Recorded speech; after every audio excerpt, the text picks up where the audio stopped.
Good morning, everyone. I'm Andy Paul, host of the Sales Enablement Podcast.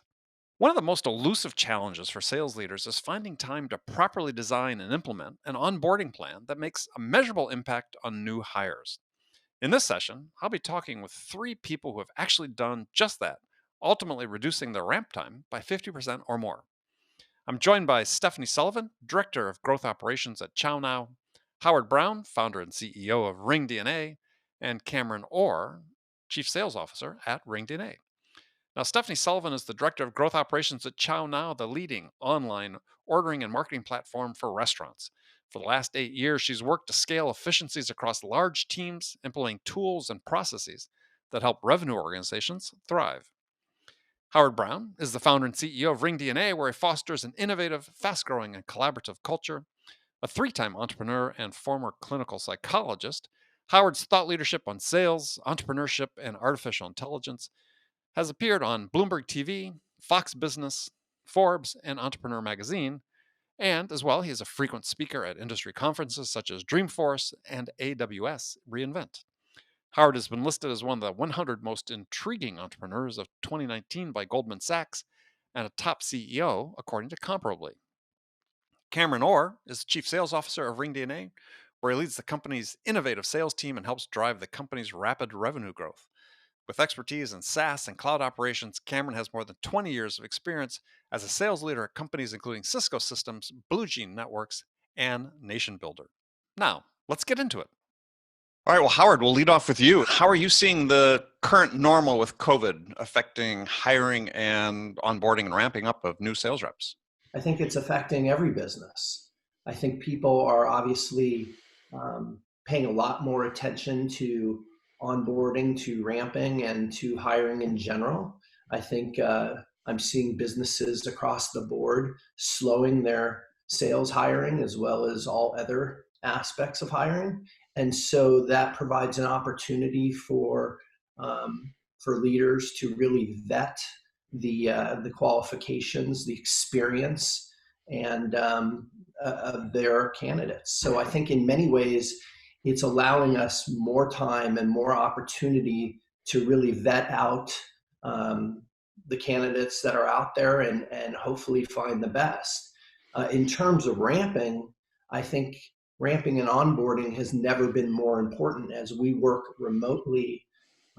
We have to find ways to bring people into our organizations, and that, it's never been more important to focus on your culture, your values, the mission, and really focus on that in a big way early on, because it's hard to get a sense of that when you're not all in the office. And so, making sure as a CEO and founder, I spend time with each of my new employees, really answering any questions, talking about the RingDNA story. It's never a waste of time, and it always, for me, provides great background for whomever we're bringing on board. And I think in general, businesses are thinking a lot about how they're spending dollars to generate revenue, and we want to bring reps up to speed as quickly as possible to generate that revenue that we all need. We can't afford any more long-term investments that don't pay off, and so I think people are highly focused on the onboarding, recruiting, and ramping. I wonder for Cameron and Stephanie, are you changing what you're looking for in terms of a rep, given sort of the potential change, permanent change perhaps in our sales environment? A couple of things from my end. I think one is there's a lot more talent in the market suddenly than there was before. So it gives us the ability to have more scrutiny with who we're looking at bringing on board. Another thing, as we're fully remote at the moment and don't know exactly when that will change, hiring people who have a track record of ramping quickly and doing that successfully, they have those muscles in place and that memory in place. That's another really, I think, helpful element in this time. And hopefully as a leading indicator, they'll be able to do the same thing here. Okay, Stephanie. Yeah, so we are taking a new approach. We've always been, office-based. We, for a long time, were just in LA. a little over a year ago, we opened an office up in Kansas City, and that was a big transition for us that really helped with being able to manage cross, regions. But now we're at a place where we're noticing all the talent that is kind of available on the market and wanting to support those people. And so we are actually hiring permanent remote employees now too, accepting that's kind of our new norm, at least for probably the duration of this year.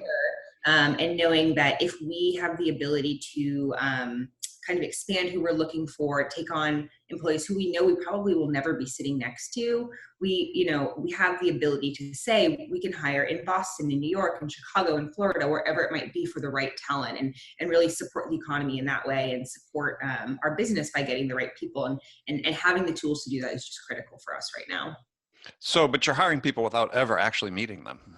That is correct, and that's certainly new for us. We have a pretty intense hiring kind of process at ChowNow.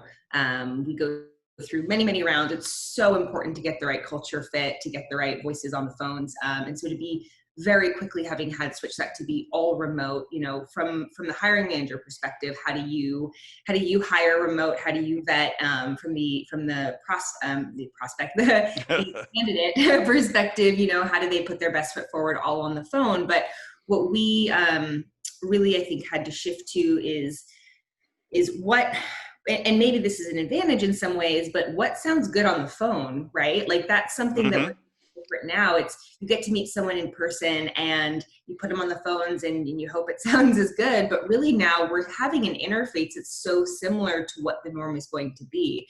Even the idea of outside sales, that is shifting. We have had to kind of migrate everything that's outside to follow our inside sales processes now. So how you sound on the phone, how you introduce yourself, even the habits that we're able to track now in Salesforce, like how many attempts do you make before you mark something as, a no-show? Are you texting to follow up on that? We're able to really take advantage of the fact that we built that infrastructure to start with, but really expand on it too right now and say, what does it look like?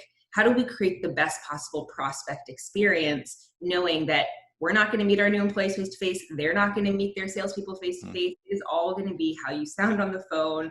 What keywords are you dropping? What tools are you using? What do your voicemails sound like? Are they going to call you back? It's something we've done before, but just never at this scale. Interesting.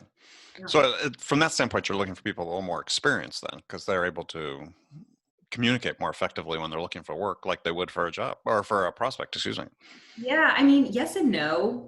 Experience is always great, but we also have, we hire one of our largest sales teams, our SDR team, and that's largely employees who are taking their first job ever and they're wanting to dive into sales. So for those folks, the question is how, again, we've never met you, we've never done this in person, you've never met your colleagues who've been successful before. How do we get you exposed and make you sound experienced in 2-3 weeks? And so, with Ring DNA, for example, there's tons of tools that we're using that make that possible. So nobody is getting on the phone without having listened to a series of very important, very successful, and very unsuccessful calls.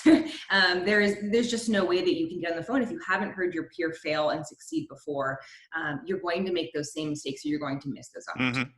Right. So we've been able to build these libraries where it's really like your education that you can do from anywhere in the country at any time, and that works. And we've got templates, we've got in text messages, we've got all these new ways that we can support people who, to your point, they need to sound experienced, they need to approach these really sensitive situations, with finesse, but we've never met them and we've never trained them in person. So you just need more tools now than you ever have. Right. I love that, Stephanie. It's a lot of hope for new graduates out there, and you don't have to come fully experienced with the training and onboarding that you guys are delivering.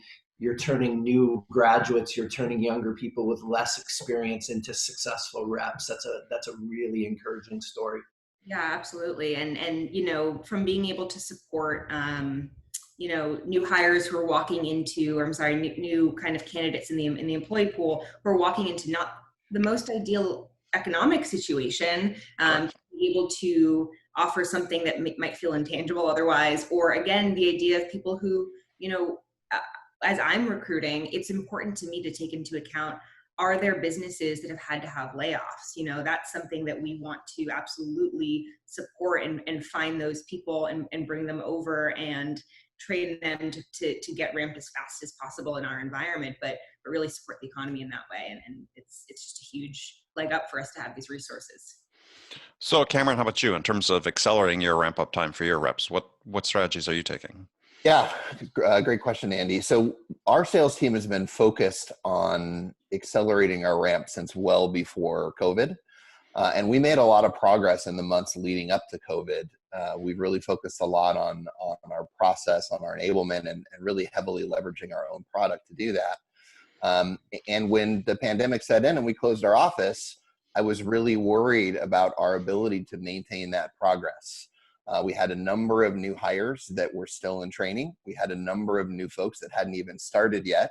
So the prospect of, continuing that onboarding progress and momentum was a little scary. My experience has been that in general, it's easier to onboard somebody in person than it is to onboard them remote. And it's faster to onboard someone when they're sitting in a room of people that are doing the same thing. So I had my apprehensions. But we really were thorough and thoughtful about our process to continue that remotely. In a number of cases, fully onboarded and trained people remote without them ever sitting in the office. And actually what we found is that not only did we maintain the progress we were making to decrease ramp time, we actually decreased it even more. Now we've seen our ramps decrease by about 50%. And we've made more progress since we've been fully remote than when we were in the office. And a few specifics around how we're doing that. One is we're relying very heavily on our tool, and we're setting milestones where reps have a lot of motivation to hit those milestones. So they're listening to more calls than they have before. One of the things that Stephanie said that I love is not just the great calls, but the terrible, the calls that don't go so great as well, because it's such a good learning experience. And not only are they listening to those, they're doing a lot of role playing. They're using our conversation AI tool to coach themselves, to coach each other. It feels like people are busier than ever, now, and we're also using our capabilities to have managers and top performing reps annotate those calls of new hires after hours. I think going back to what I mentioned, having reps listen to their own calls, coach themselves, comment on areas that they were uncomfortable or nervous. So annotate their own phone calls. Yeah, absolutely. Right. That's something that's been extremely helpful. So I've learned something new the last few months, which is that it is very possible to not only make a lot of progress, but accelerate it, even when fully remote. Who says you can't teach an old dog new tricks? Well, and so I presume as things continue to evolve going forward, that you're not going to go back to the way you did it before. No. I think even being in the office in the future, what we've learned about leveraging our platform, leveraging conversation AI to do the call coaching, the metrics we've put in place, that's been another big element. So instead of just turning it over to reps and saying, hey, listen to as many calls as you want to, or as many calls as is helpful, we have specific metrics in place around how many calls they need to join, how many calls they need to annotate, how many role plays they need to do. Give us an example. Yeah, sure. So for new hires, we're asking them to listen to a minimum, obviously it varies depending on what stage of the training, Sure. But as they're starting out, they're listening to at least 10 really positive customer calls every week. They're listening to 3 or 4 calls that didn't go so well. They're doing role plays with each other and by themselves every single day. And their managers are reviewing their own coaching on themselves to measure that progress, verify that they're doing it, add additional coaching on top of their own coaching. So the collective benefit of all that in that structure, where we are setting those milestones, we have the metrics around it, that's been really powerful for us. And so you're talking about decreasing ramp time by 50% roughly. So what is that time frame now? So we actually track this in a number of different ways, from getting to first deal to building the pipeline to actually hitting their ramp numbers. Mm-hmm. So we've seen our ramp decrease from, roughly 12 months to significantly less than 6.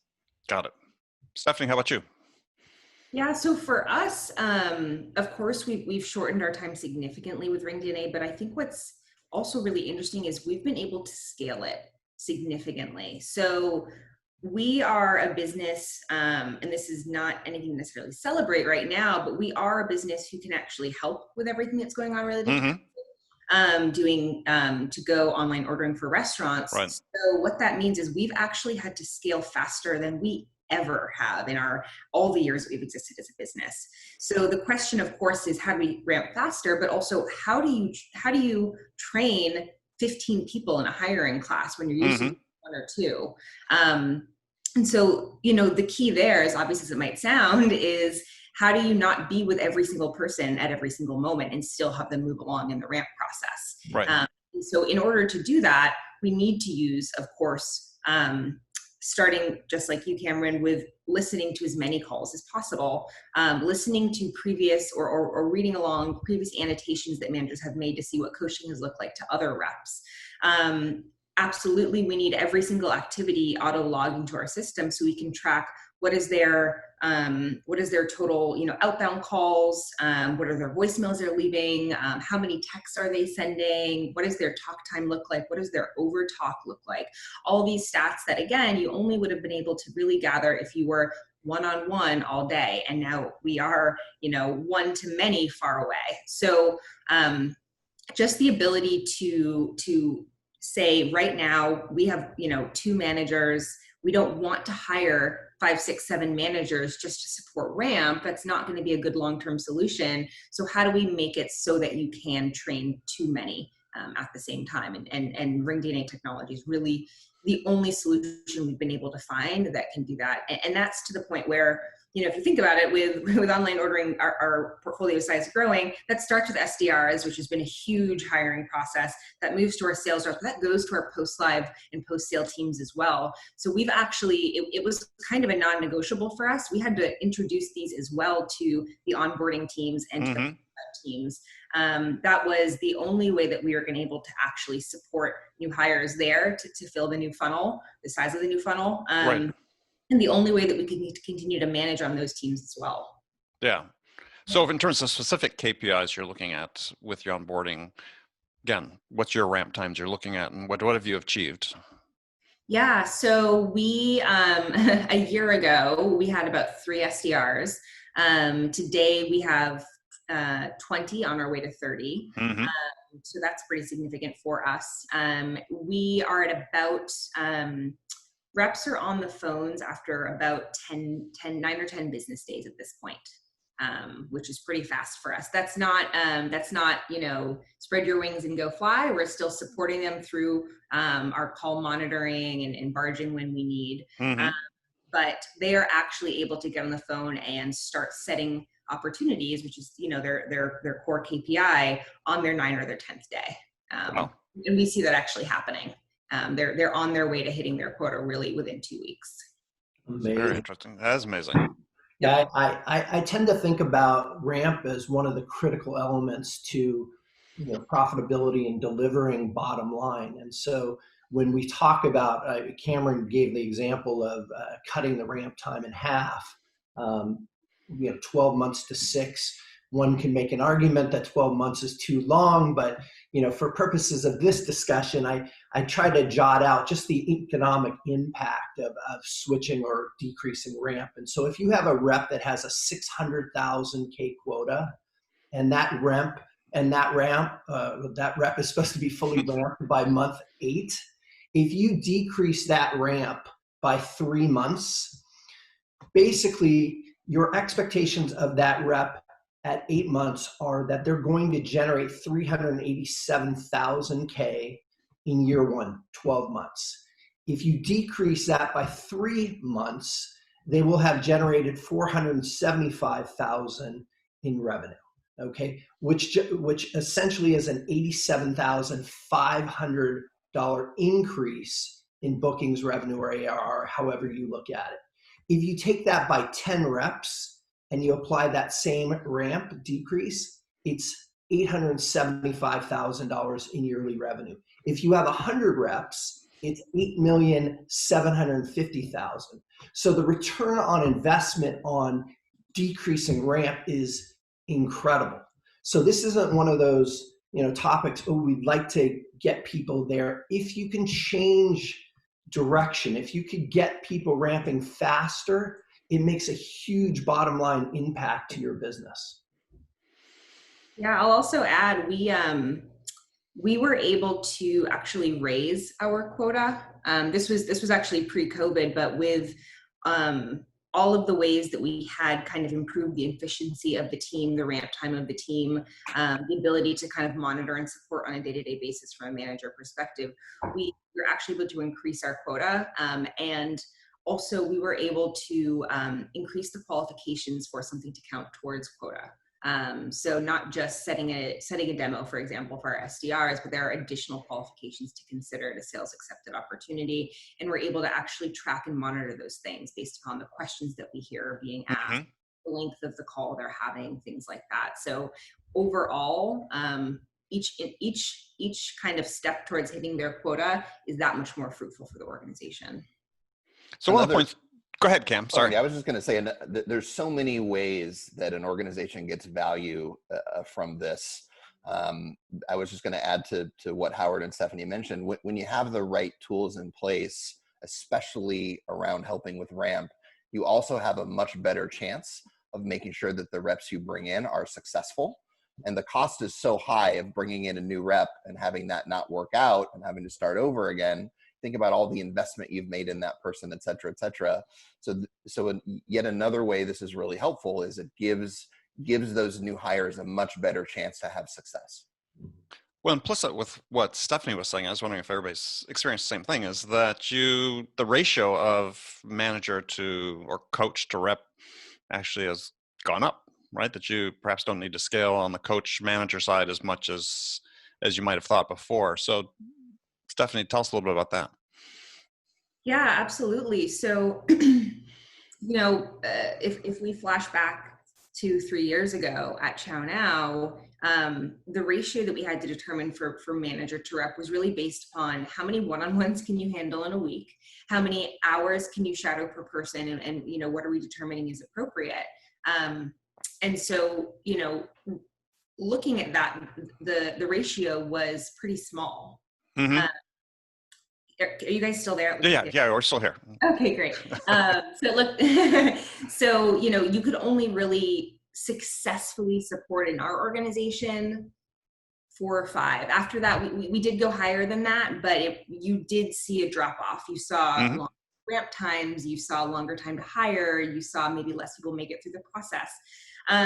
But now we are over 10 really that we can support, and on a in a really oversimplified tactical perspective, what that means is, in our remote world right now, what do you always have up on your screen? You always have up on your screen that the dashboard that shows who's actively on a call, who's off a call. That way you have a pulse all day, what's going on the floor. Then you have up your Salesforce dashboard, which RainDNA does create one for you as part of the package, but you can also tweak and optimize based on your own use case, which we've done. And so you've got that up as well. That's kind of looking at your overall, how close are we to our daily, our weekly, our monthly KPIs.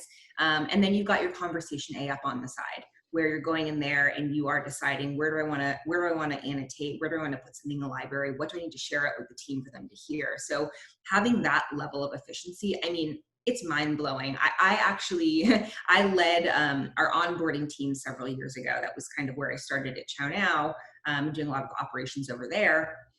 And if I had that at the time, I would have had such higher level of output from my team. It's just, I can just see, having been without it and being with it, it's just the amount that you're able to accomplish in actually making your reps feel supported, which, when you're on the phones all day, you need to feel supported. You can just do it at a higher scale. There's just no question about it. Cameron, how about you?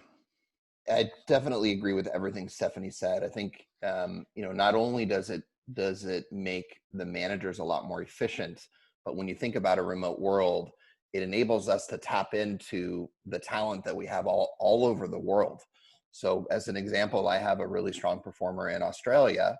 He can now coach reps his day, our evening. So reps are getting feedback on their own role plays, their own meetings from a number of different sources in a number of different time zones. And that's relieving pressure from that person's manager, and it also is a great leadership opportunity for our top performers to start their own coaching and their own, track into management. So it really does enable us to have more reps with a fewer number of managers and kind of tap into the talent and the experience and the success of the rest of the organization. Well, I think that's really an interesting point to sort of bring out, is that what you're doing is creating this culture, and Stephanie is obviously the same thing too, is where people feel sort of a collective responsibility to coach peers. And as a result, you said, sort of take some of the pressure off the managers. 100%. I love it. What I also love, Andy, is that we're talking a lot about coaching and training, right? But not every sales leader has been taught how to coach and how to train. Mm-hmm. And that's one of the advantages. We're actually able to look at the performance of the rep both before and after coaching, because in fact, sometimes you can provide a coaching or training session and negatively impact that rep. Right. And so as a manager, as a leader, I also want to know how my managers are doing, how successful they are, and provide them with coaching feedback and support as well. So it's not just about coaching the rep, it's also supporting the coaches, the trainers, and making sure that they have the tools necessary to improve their craft and their skill as well. Excellent. Yeah, and I'll just add on to that. I mean, one of my absolute favorite tools in conversation AI is the fact that you don't just have the ability to look at KPIs on the rep from the rep perspective, but there's also sections where you look at how much the managers are coaching. So you can actually see how much each manager is coaching, when that coaching happened, was it live, was it later? And then you can go down to the rep level and see how often are they being coached as well. So, I mean, you can use your imagination to see how much you can do with that to have a stronger management team. But, what we always say at ChowNow is what you measure, you manage. Mm-hmm. And so the fact that we can do that both on the rep and the management level, that makes us so powerful. In terms of what we can keep a pulse on, what we can improve, at the end of the day. Got it. So sort of summing up is, and we'll start with you, Cameron, is the next normal, whatever that's going to be. What are some of the critical lessons you've learned now that you can apply then for your onboarding and ramping? I would definitely say that what we've learned the last few months is going to make us even more successful when we are back in person at some point. And I think some key highlights of that, you called out one of them, and that is just having a culture of coaching, not just at the manager level, but across the entire organization, at the SDR level, the AE level, and not just coaching someone else, but coaching yourself. Mm-hmm. That is a really key thing that that we've learned now more than ever, and that we'll continue to do that. When we're back in the office. I also think that leveraging the entire team, again, the best practices of the entire team. We have a global team that is really powerful. And the last thing I would say is there is so much ability now more than ever, and really the need now more than ever to take advantage of time, right? So, whether that's, during the day, whether that's in the evening, whether that's on the weekend, there's a lot of time for people when they have time to go in, help themselves, help each other, and share what they're doing with the rest of the organization very quickly and very easily. Very cool. Stephanie. Yeah. So, I think that one of the things that we're all kind of, whether you like it or you hate it, that we're coming to accept is that there is going to be an element of the world that is remote, at least, for the foreseeable future. Mm-hmm. There's kind of these big players, Twitter and maybe Facebook, that are saying like there's going to be remote elements maybe forever. So how do we turn that into something that makes us more powerful as opposed to something that we kind of fear? And so for us, that is having resources like Ring DNA across the board for any any team who is on the phone. And just to kind of, repeat what we've been saying, but the fact that coaching needs to be looked at through a new lens, and it just needs to be a part of the day-to-day. For example, since rolling out Ring DNA to our post live teams, I actually had a manager say to me, thank you so much. I feel like I can actually manage again. Which I mean, that's the whole point, right? Is like, we're in this new world. This it may not be temporary. We have to get used to that, and there's benefits to it. But how do we take advantage of them? And so for us, it's just the ability to say, like, no matter how many miles away I am from you, I'm here, I'm supporting, and I'm making sure our prospects are getting the best experience. So for us, it's the biggest thing is the ability to manage and be managed, and do that effectively and quickly. I love that point about, this next normal is nothing to be feared. Actually, we can embrace it because we have the ways and tools to enable our sellers to perform at high levels. Yeah, and let's say we all, go back to the office tomorrow. That doesn't mean that you need to start saying, well, I can only coach you if I'm sitting next to you. Like, there are still going to be advantages to saying, regardless of where we're sitting from each other, that I can have more impact across people in a given moment. Got it. All right, final word, Howard. I'm just blown away. Stephanie, thank you so much for just your insight, your experience, your wealth of knowledge. Everybody at ChowNow is lucky to have you. It's incredibly clear to me, and that you're leveraging the investment you've made in tools, and you're working to make your entire team better. And that's an incredible thing. No matter where you are, you clearly are making an impact on your organization and your team. And I feel the same way about Cameron. Look, you invest in people, you hire the best you can, you support them, you do your best to lead them, you provide the tools to make them the most effective they can be. You help them with whatever education and onboarding. Things are changing, and we don't know what the next normal is. But what we do know is that we have to support each other, that we have to be there for each other. We have to really listen to one another. And there are tools to listen to how people work. There are tools so that you can raise your hand if you have a poor call or a poor meeting and say, I'd like some coaching on this. People want help. People want to be listened to, and people want to be led. And, whether it's the next normal, the previous normal, we just need to invest in each other, and we need to be here for each other. And so that's my parting words. All right. Well, good. Well, thank you, everyone, for participating in this session.